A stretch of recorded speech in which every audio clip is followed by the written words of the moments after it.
Day 146, resistance of a wire, a metal wire. The resistance of a wire basically depends on four things, of which three we'll consider. The fourth that we're not going to consider is temperature. The hotter a wire gets, the higher the resistance goes. We're not going to factor that in right now. That's for a future date. But let's look at the other three things that affect the resistance of a metal wire. And we're going to assume round wires with a circular cross-sectional area as we go through this.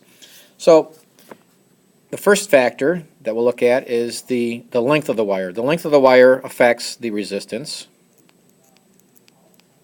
The longer a wire is, the greater the resistance. In fact, if it's twice as long, it has twice the resistance.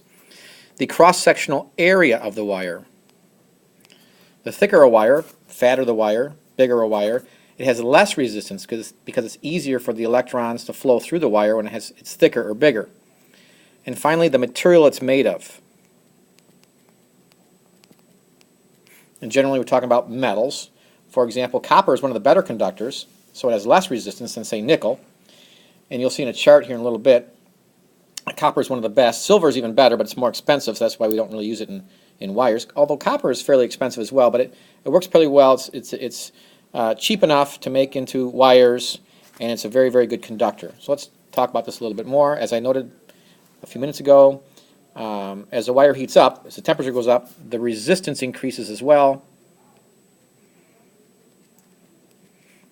But for now, we're going to assume that our wires are at a constant temperature, essentially 20 degrees Celsius room temperature. We'll come back to that.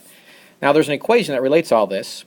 R, which is the resistance measured in ohms, equals rho L over A. So rho, Greek letter rho, R-H-O, is what's called the resistivity constant. Its units are ohm meters. That's basically the factor that includes what type of material the wire is made of. Wires with a high resistivity constant are bad conductors. Okay, they have greater resistance. You want a low resistivity constant for a good conductor. L is the length measured in meters. A is the cross-sectional area. Typically, it will be a circle, pi r squared.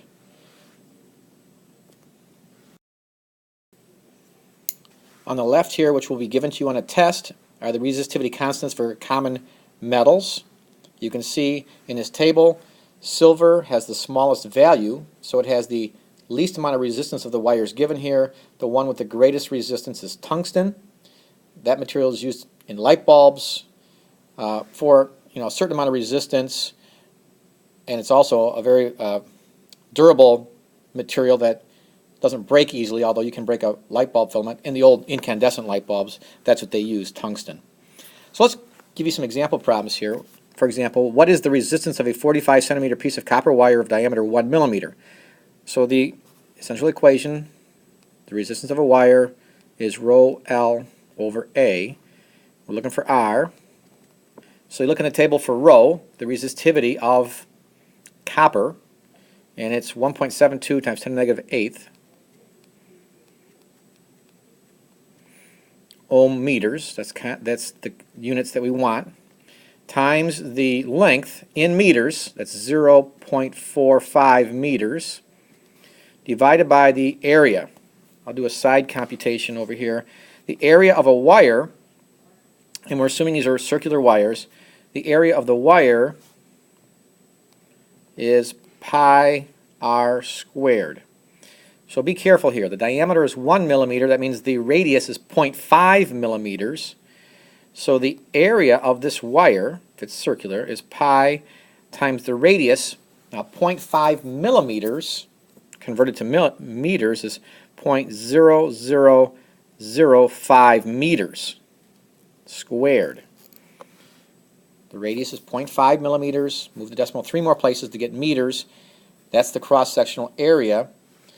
I'm not sure what that value is right now, but it doesn't really matter. I'm going to plug that into the area of this wire, 0.0005 squared, and I'll number crunch that in my calculator. That comes out to be 9.9 milliohms for the resistance of this particular wire. These are pretty straightforward.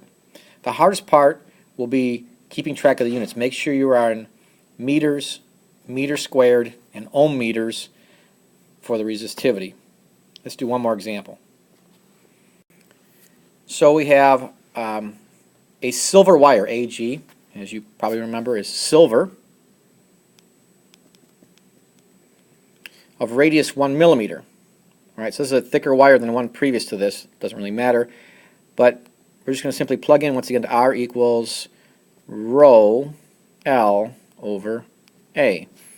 Let me solve this first because we're looking for how long it should be. So if I solve for L, L will be R A over rho.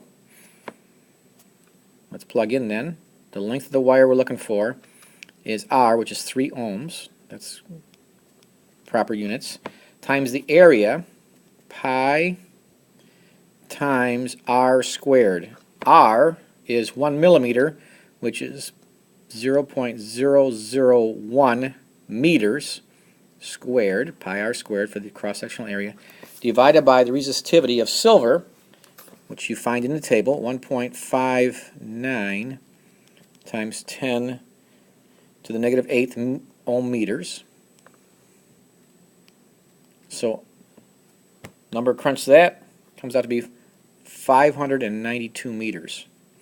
So you need a long piece of silver of that size to even get 3 ohms of resistance, which is a pretty small resistance. So once again, you'll be given problems like this where you're given basically all the information you need except for one of the pieces.